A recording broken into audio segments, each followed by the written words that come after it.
Now we have about 167 close pending for the year as a team.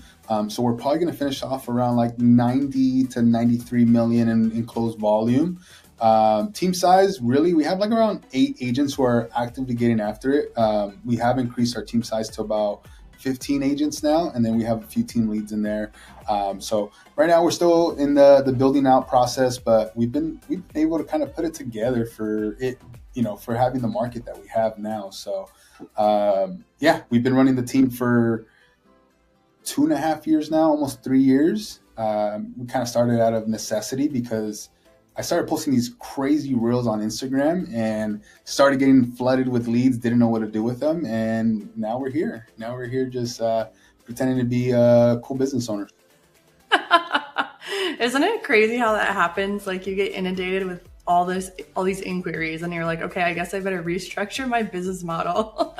Yeah. I think at the time it was still kind of like towards the end of COVID, or yeah, it was like the year after. And I had like 20 pre-approved buyers within a few weeks. Like it was insane. Yeah. Crazy.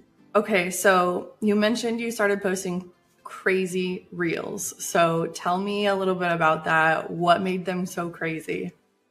It wasn't so much it was crazy, but our claim to fame is home tours. We started doing home tours when it wasn't as sexy like it is now. Everyone and their mom does home tours now. So I remember doing the home tours, but I actually started doing the home tours back in 2019 when Stories came out. And I got my gimbal on my phone and I would go through the home as fast as I could within 60 seconds. I would post it on my story, and then the story would break it up into 15 seconds back when it was 15 seconds. So I had been doing home tours for about 2 years before Reels came out. Now, when Reels came out, I was like, I might as well start posting these as a Reel. And then it just started going crazy. And then I started doing these like client celebration videos and poppers. And I was just getting these crazy ideas to do content. And my page started flooding with followers, likes, views, and more importantly, leads. That was the best thing that came out of it. Okay, so I have a couple questions from that. What's your background? Do you have a creative background? I don't. I don't have a creative background. I was a forklift driver before I quit and I started selling car parts. But I knew social media was going to be the next thing. Like I knew in my heart that I needed to go all in. And I don't mind being on video. Like I was that kid where, they would carry the video camera around. My parents would I'll be trying to get in front of that video camera as much as possible. Right. Like doing silly things. They're like, Robert, get over yourself. I was that guy. So I was never afraid of the camera.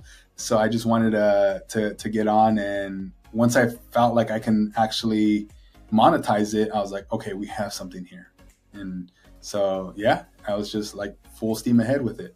I love that. That's so funny. My grandpa used to have one of those big camcorders that you had to like set on your shoulders to use. Yep. And I used to borrow it when I was like in middle school, and me and my friends would make like movies.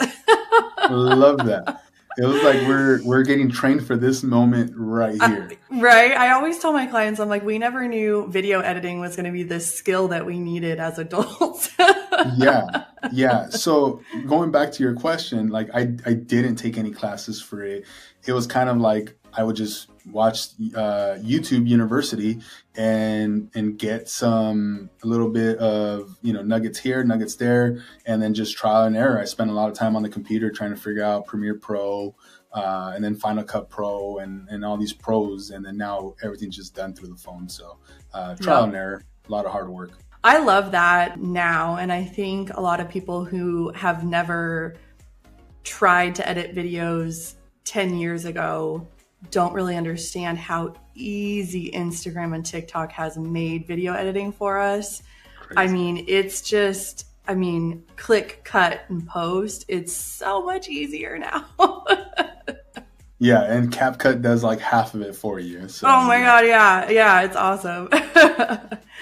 Okay, so, and you hit the nail on the head when you said, everyone's doing home tours now, but way back when it was like this innovative thing. A lot of the agents that I talk to who have a pretty decent following now we're way ahead of the curve on a lot of these trends and have kind of set the bar of like what quote unquote real estate social media should look like to be successful.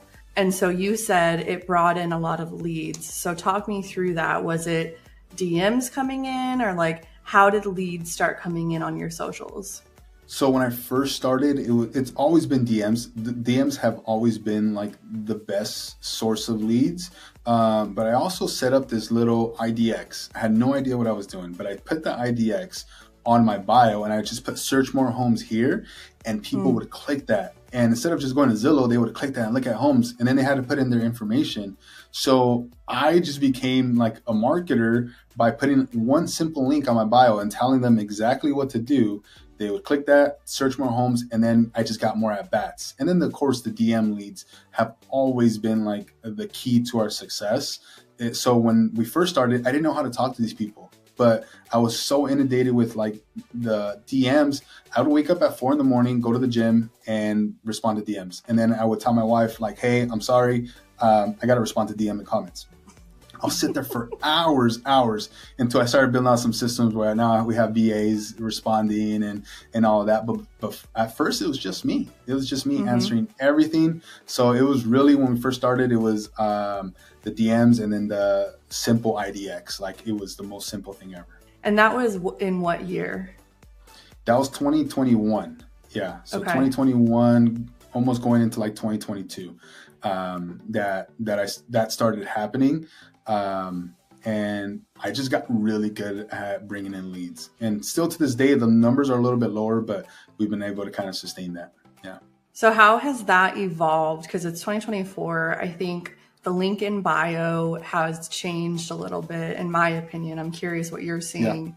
Yeah. How has the lead generation evolved now? It's the end of 2024. So I'm curious what you're seeing. Yeah, so back then, everyone was willing to give their number, their email, their social security number. Like you asked them for it, you got it, right? And it's changed. It's changed a ton since then.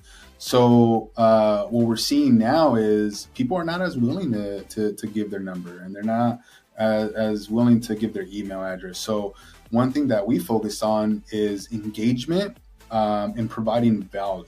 So the more value and engagement we're able to give the consumer on social, the more willing they're going to be. The more willing they're going to be to give us their information, because the information is the gold, right? That's what we're looking for. So since then, before it was super easy, now we just have to become a lot more intentional about what we're posting. So it's no longer we can put a home tour and get 10 leads. It's not the case anymore.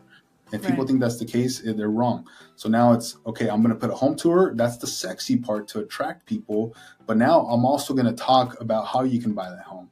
And I'm also going to talk about the location. I'm also going to talk about the neighborhood, what's going on in the area. And then I'm going to put stories. And then I'm going to put polls and questions to engage with these people so I can push them down the line within Instagram or within social media. And then, hey, now I can ask for that number because I've provided so much more value. So the days of home tours to lead, they're almost dead. Are they still there? Yeah, kind of.